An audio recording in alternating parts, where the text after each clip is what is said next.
Selamat siang, kami dari kelompok 5 akan mempresentasikan hasil dari diskusi kelompok kami, yaitu Letter of Credit atau LC. Kami yang beranggotakan, saya sendiri, Diniwanti Siregar, Fanny Siburian, Rosnatalinda Sianturi, Kevin Castro Lubantobi. Pendahuluan, transaksi perdagangan ekspor impor pada dasarnya dapat dilakukan dengan atau tanpa LC. Namun, karena LC melindungi kepentingan kedua belah pihak, eksportir dan importir, di mana bank ikut terlibat dan mengurangi risiko tertentu, maka transaksi dengan LC lebih disenangi. LC memegang peranan penting dalam perdagangan internasional dan akan terus merupakan instrumen yang paling ampuh dalam jasa-jasa perbankan. Faktor-faktor yang menjadi dasar terus berkembangnya pengguna LC tersebut antara lain adanya pengawasan devisa di beberapa negara, ketidakpastian situasi perekonomian, dan diperlukan suatu cara bagi eksportir untuk melancarkan pembayaran barang-barang ekspornya. Definisi Letter of Credit atau LC sering disebut juga dengan istilah dokumen syari kredit yang memiliki beberapa istilah seperti authority to force, authority to pay yang memiliki arti yang sama. Istilah LC tersebut tidak lain adalah untuk mencerminkan pengertian akan pentingnya pengguna LC oleh bank sebagai alat yang mampu untuk membiayai penyerahan barang dagang. LC memberikan dua kepastian, yaitu mekanisme pembiayaan dan hubungan antara perkembangan atau variasi dalam LC dengan perkembangan atau variasi mekanisme komersial untuk mana LC tersebut secara khusus diciptakan guna memudahkannya. Letter of Credit atau LC didefinisikan sebagai suatu surat yang dikeluarkan oleh suatu bank atas permintaan importir yang ditunjukkan kepada eksportir di luar negeri yang menjadi relalah eksportir tersebut, yang memberikan hak kepada eksportir itu untuk menarik wesel-wesel atau importir bersangkutan.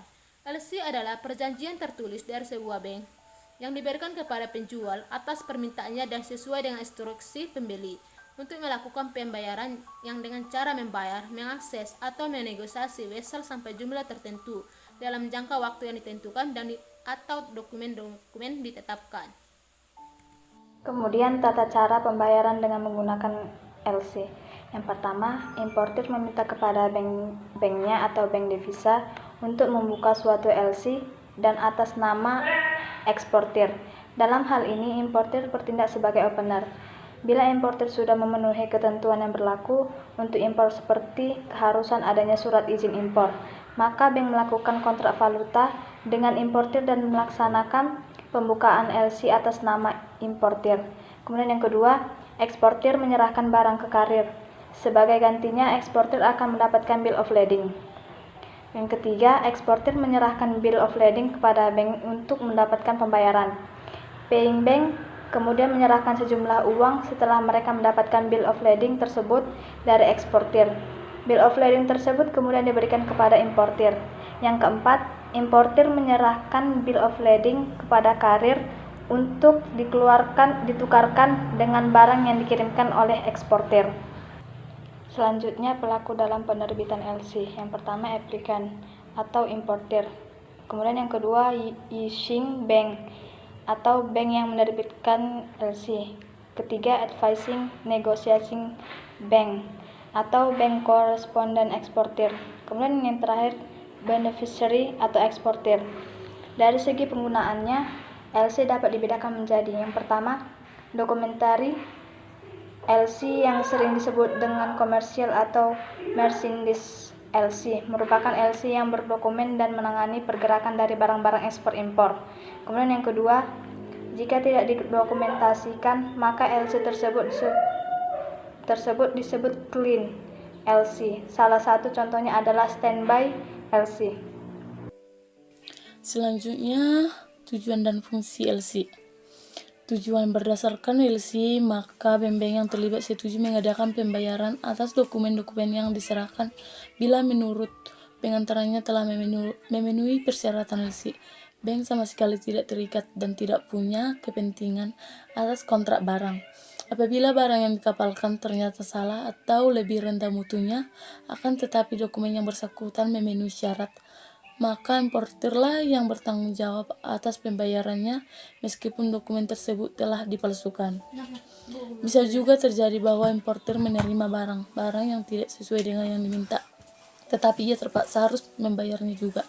Untuk mencegah kerugian tersebut, importir dapat menggunakan berbagai pilihan kemungkinan langkah-langkah yang dapat dilakukan pada saat proses.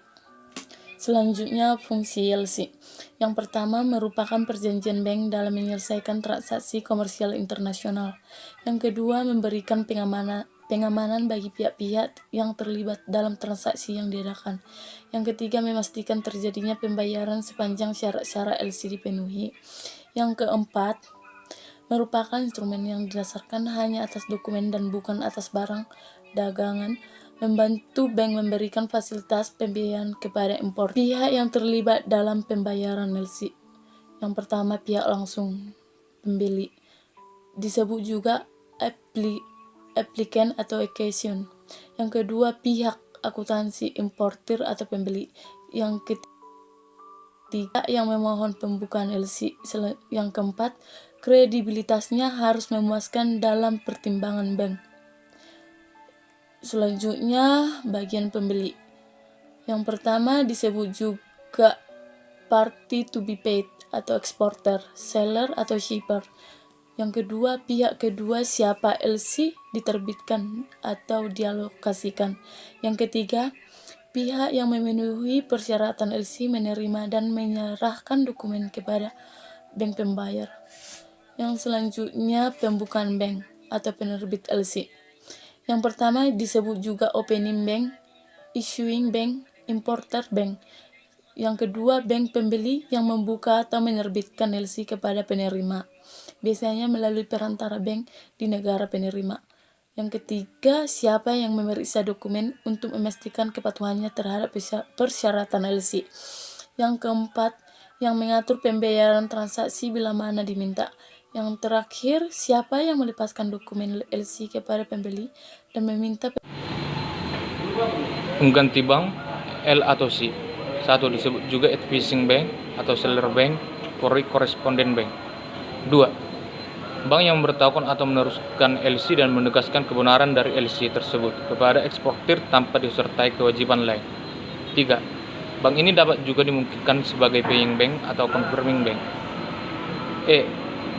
Bank yang menegaskan atau menjamin pembayaran LC. 1. Disebut juga confirming bank atau foreign correspondent bank. 2. Bank kedua. Biasanya advising bank yang bertindak sebagai confirming bank atau confirming bank. Bank pembayar. 1. Disebut juga paying bank. 2. Bank yang namanya disebutkan dalam LC sebagai pihak yang melakukan pembayaran kepada beneficiary asalkan dokumen-dokumen sesuai dengan syarat LC. Bank yang menegosiasi. 1. Disebut juga negosiasi bank. 2. Bank yang biasanya namanya tidak disebutkan dalam LC yang menyetujui untuk membeli vessel dari beneficiary. Bank yang diminta mengganti pembayaran. 1. Disebut juga reimburse bank. 2. Bila mana antara bank eksportir dan bank importir tidak ada hubungan rekening, maka untuk penyelesaiannya pembayarannya biasanya ditunjuk bank ketiga. 2. Pihak tidak langsung. Perusahaan pelayaran atau pengapalan. 1. Menerima barang-barang dagang dari shipper atau eksportir, freight forwarder, dan mengatur pengangkutan barang-barang tersebut. Sekian hasil diskusi kami. Jika ada pertanyaan dan saran, kami persilahkan teman-teman untuk memberikan pertanyaan atau memberikan saran. Terima kasih.